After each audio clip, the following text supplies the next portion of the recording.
Senator from Arizona. Senator from Arizona is recognized. Thank you, Mr. President.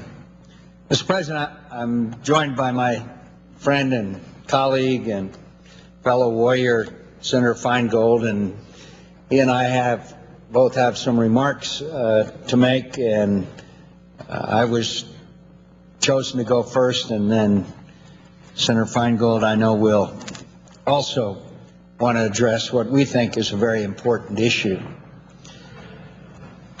And this is the issue of the United States Supreme Court case, Citizens United v. Federal Election Commission. On September 9th, the U.S. Supreme Court heard oral arguments from both sides in the Citizens United v. Federal Election Commission. The implications of this case are very serious, and the Supreme Court's decision could result in the unraveling of over 100 years of congressional action and judicial precedent with respect to corporate spending in political campaigns. Senator Feingold and I were present in the Supreme Court chamber for the arguments in this case. And I commend both sides for presenting their case in a thoughtful, intelligent manner. However, there was one part of the argument that I found particularly disturbing. While responding to a question from Justice Alito, the Solicitor General was interrupted by Justice Alito, who said, and I quote, "Congress has a self-interest. I mean, we are suspicious of congressional action in the First Amendment area precisely because we, at least I am," and here's the interesting part. He said, "I doubt that no one can expect a body of incumbents to draw election restrictions that do not favor incumbents. Now, is that excessively cynical of me? I don't think so," unquote. Yes, Mr. President, I think it's excessively cynical. I take great exception to Justice Scalia's statement, as should every member of both houses of Congress.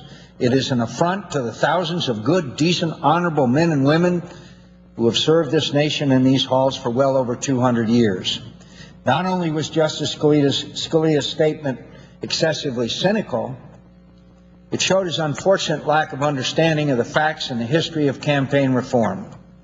Throughout our history, America has faced periods of political corruption, and in every instance, Congress has risen above its own self-interest and enacted the necessary reform to address the scandals and corruption that have plagued our democratic institutions over time and throughout our history.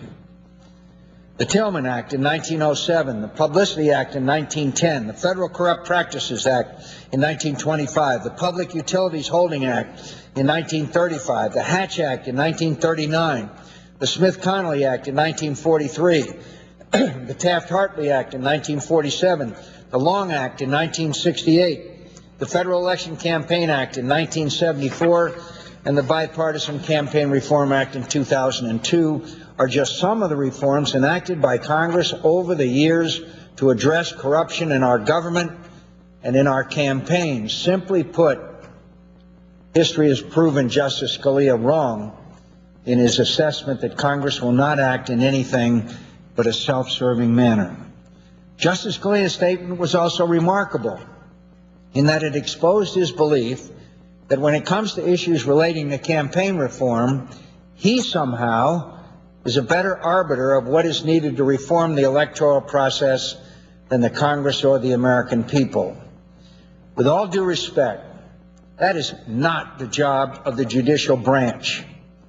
Judges who stray beyond their constitutional role to try and take Congress's place as policymakers falsely believe that judges somehow have a greater insight into what legislation is necessary and proper than representatives who are duly elected by the people and accountable to them every several years. Activist judges, regardless of whether it is liberal or conservative activism, assume that the judiciary is a super legislature of moral philosophers entitled to support Congress's policy choices whenever they choose.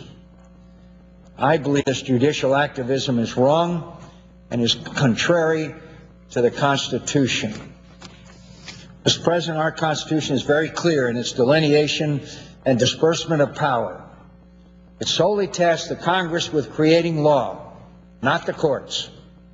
I have a long history of opposing activist judges. Judicial activism demonstrates a lack of respect for the popular will, and that is at fundamental odds with our Republican system of government. I believe that a judge should seek to uphold all acts of Congress and state legislatures unless they clearly violate a specific section of the Constitution and refrain from interpreting the law in a manner which creates new law. That is a fundamentally conservative position I have held throughout my career. I wish Justice Scalia shared that position. Let's be very clear, Mr. President. At stake in the Citizen United case are the voices of millions and millions of Americans that could be drowned out by large corporations if the decades-old restrictions on corporate electioneering are rescinded. Overturning Supreme Court precedent would open the floodgates to unlimited corporate and union spending during elections and undermine election laws across the country. Those able to spend tens of millions of dollars, like a Fortune 500 company or a big labor union, are much more likely to be heard during an election than the average American voter is. For this reason, I have always advocated laws that would prevent big-moneyed special interests from drowning out the voices of individual American citizens in elections and dominating the decision-making process of our government. Contrary to some of my critics, I am a firm believer in the First Amendment. For more than 100 years, laws have stood to limit corporate donations to political candidates and campaigns. For more than 100 years, the concern about corporate involvement in campaigns is not new in America. On September 3rd, 1897, in a speech on government and citizenship, Elihu Root, who would go on to become Theodore Roosevelt's Secretary of State and a Nobel Peace Prize winner, said, "The idea is to prevent the great moneyed corporations of the country from furnishing the money with which to elect members of the legislature in order that those members of the legislature may vote to protect the corporations.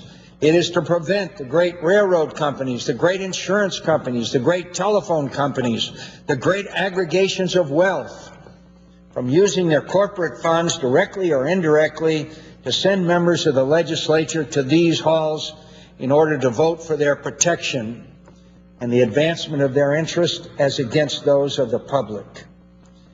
It strikes, Mr. Chairman, at a constantly growing evil in our political affairs, which has, in my judgment, done more to shake the confidence of the plain people of small means in our political institutions than any other practice which has ever obtained since the foundation of our government.